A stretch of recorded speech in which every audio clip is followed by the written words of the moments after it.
안녕하세요, 참시입니다. 이북 리더기를 15개월 동안 사용한 후에 이북 리더기의 장점과 단점 15가지를 영상으로 올렸었는데요. 많은 분들께서 댓글로 책을 확실히 더 많이 읽게 되었다고 말씀해 주셨어요. 이제 저는 이북 리더기와 밀리의 서재를 이용한 지 2년 정도 되었는데요. 사용하면 할수록 장점만 더 크게 느껴집니다. 이게 어떤 느낌이냐면 집에 PC만 있을 때보다 패드나 핸드폰이 있으면 인터넷 쇼핑을 훨씬 더 많이 하게 되잖아요. 컴퓨터 안 켜도 되고 누워서도 할 수 있고 엄청 편하니까요. 이북 리더기도 이런 존재예요. 저도 종이책으로 읽는 것도 굉장히 좋아합니다. 하지만 이북 리더기가 있으면 독서를 할 수 있는 생활 반경이 훨씬 더 넓어지고 책을 읽는 빈도가 훨씬 많아집니다. 이제는 저도 확실하게 말할 수 있을 것 같아요. 댓글로 이북 리더기 후기 남겨주신 분들께도 정말 감사합니다. 이번에는 밀리의 서재 책 추천 가겠습니다. 인생 동기부여 제대로 되는 소설 2가지, 에세이, 자기계발서 총 4권을 소개할게요. 리틀 라이프가 원래 미국에서도 선정적인 소재에 대한 자세한 묘사로 논란이 되었다고 해요. 스포일러가 되고 싶지 않아서 간단히 말하자면 동성애나 자살에 관련된 묘사가 많아요. 그럼에도 불구하고 최근 읽은 책 중에서 긍정적인 의미로 가장 오랫동안 마음속에 남아있는 책입니다. 이 소설의 여성 작가는 등장인물들과 어떠한 접점도 없어 보이는데 어떻게 이런 책을 쓸 수 있었던 걸까 하는 경외심이 들기도 했고요. 리틀 라이프는 책의 주인공인 주드와 그의 둘도 없는 친한 친구 3명의 이야기인데요. 사실 처음에 저는 미드 가십걸의 남성 버전인가 싶었을 정도로 유명 변호사, 배우, 예술가, 부자인 친구 4명이 모였어요. 현 시점에서의 주인공 주드는 유명 로펌에서 일하는 유능한 변호사에 능력 있고 잘 나가는 친구들과 흔치 않은 단단한 우정까지 가진 사람이에요. 하지만 후천적인 장애가 있고 계속해서 삶을 포기하고 싶어하고 상상만이 아닌 시도도 하고 있어요. 이런 주드의 현재 심리 상태에 대한 이유가 되는 비참하고 힘들었던 어린 시절과 현재 이야기가 계속해서 반복해서 나와요. 그걸 따라가다 보면 내 인생에서 중요한 게 뭔지, 나한테 뭘 남겨야 하는지를 계속 떠올리게 되더라고요. 약간 이런 건데 사랑, 우정, 가족, 돈, 건강 이런 카드들이 젊을 땐 한 10장 정도 돼요. 세세하게 나누면 김치찜에 갓 지은 밥 먹기 같은 것도 있으니까 100장은 되죠. 그런데 시간이 흐르고 나이가 들면서 자의적으로 혹은 타의적으로 카드가 하나씩 사라지는 거예요. 카드가 거의 안 남아서 안 행복한데도 살아야 하는 거예요. 결국에는 내가 좋아하는 일을 하며 몰입하고 집중할 수 있는 시간밖에 없다 이런 생각이 들더라고요. 힘든 일이 있어도 이걸 하고 있는 동안에는 잊을 수 있는 그런 내가 좋아하는 일이요. 아직 저도 이것저것 해보면서 좋아하는 걸 찾아가는 중이긴 한데요. 이 책을 읽으면서 그 중요성을 더 깨닫게 됐어요. 마지막으로 이 책의 내용은 충격적으로 가슴이 아픈데 반해서 저는 서술하는 문장 자체가 너무 아름답더라고요. 굉장히 위트 있기도 하고요. 그래서 저는 시간이 지난 뒤에 다시 또 읽어보고 싶은 그런 책이었어요. 원청은 허삼관 매열기로 한국에서도 유명한 위화 작가의 소설이에요. 작가의 말에 보면 난세의 전기적 이야기를 다룬 책으로 청나라 말기에서 민국 초기까지를 배경으로 삼고 있다고 되어 있어요. 생각해보면 저는 이런 난세의 전기를 좋아하는 것 같아요. 허삼관 매열기도 재밌게 읽었고 펄벅의 대지도 떠오르는데요. 세상은 난세기이지만 각박하지만은 않은 사람들의 이야기가 좋더라고요. 주인공인 린샹푸는 400여 모의 땅을 가진 백리 안에서는 가장 부자인 인물이고 일찍이 부모님이 돌아가셨지만 배운 대로 부지런히 농사를 짓고 매해 저축을 합니다. 린씨 집안만의 오래된 저축 방식이 있는데요. 매해 가을 수확으로 생긴 은화를 작은 금괴로 바꾸고 벽 틈새의 나무 상자에 숨겨요.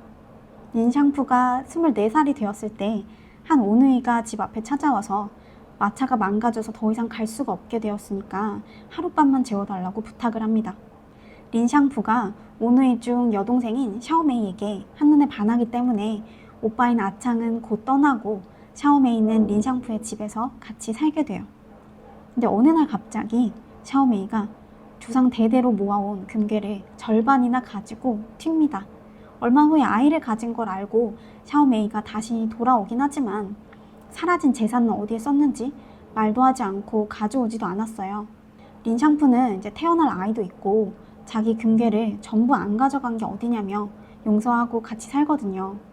그렇게 오래오래 행복하게 살았으면 이야기가 이어지지가 않겠죠. 얼마 못 가서 샤오메이는 아이만 두고 몰래 또 사라져 버리고요.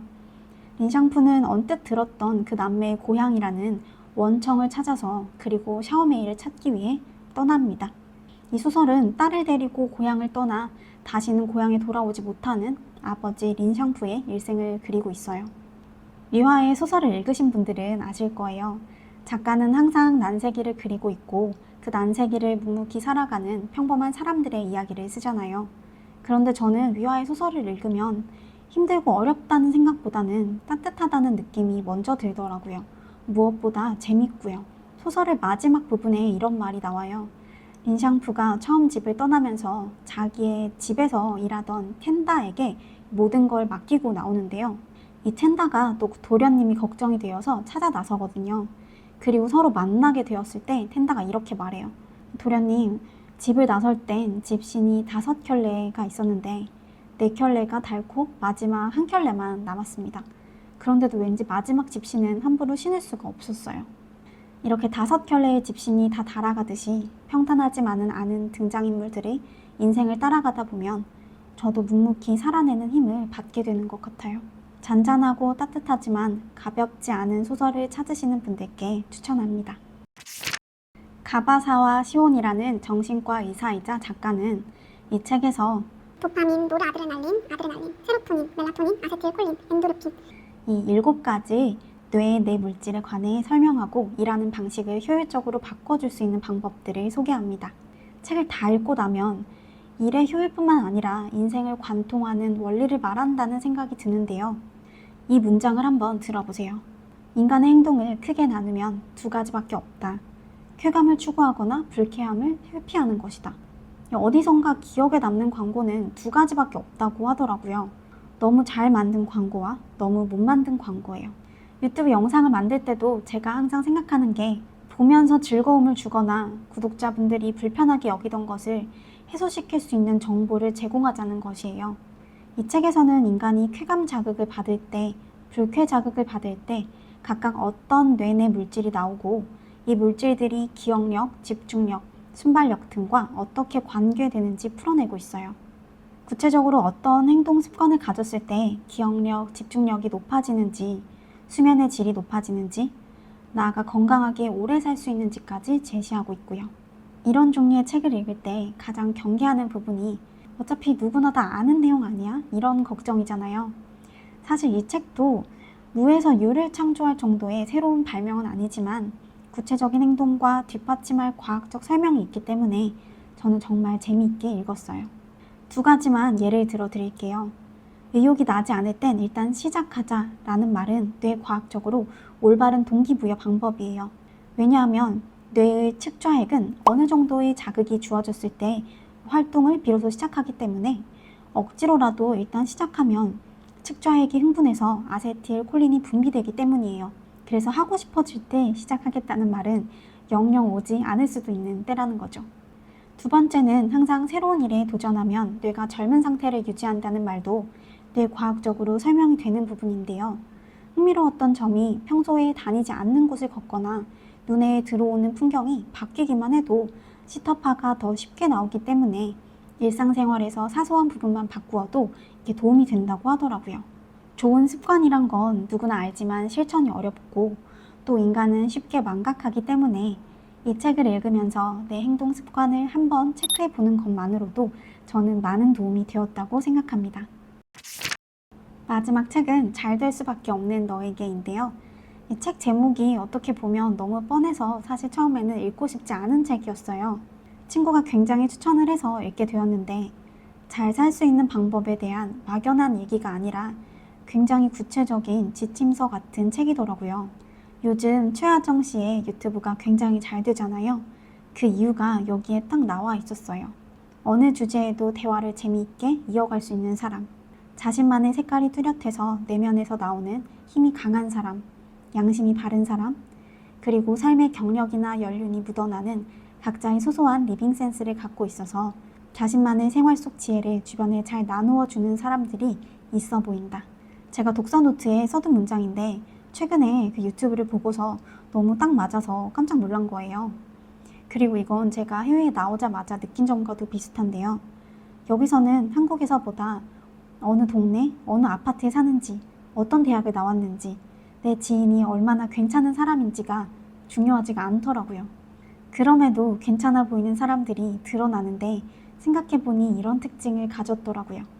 그렇다면 나는 괜찮은 사람이 아닌가 보다 하고 좌절할 수도 있잖아요.